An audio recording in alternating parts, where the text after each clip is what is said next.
Ja, genau du. Was ist eigentlich dein Scheißproblem? Du blöde Schnepfe.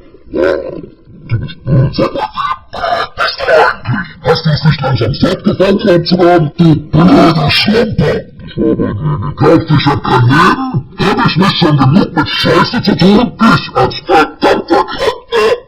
Soll ich dazu? Ich habe sehr viele verfickte Schildkröten getötet. Wenn ich nur noch einen sehe, dann beschissene Bücher. Nicht? Warte nur, bis ich zu dir komme. Gottes Rind. Das ist das letzte Mal, das letzte scheiß verdammte Mal, dass ich deinen scheiß Arsch hätte. Du willst warte mal, dass du liebst. Meine Eier. Und kämpfen, wenn du unbedingt mit jemandem kämpfen willst, dann geht's in einen scheiß behinderten Bruder. Ich bin den ganzen Rätsel leid.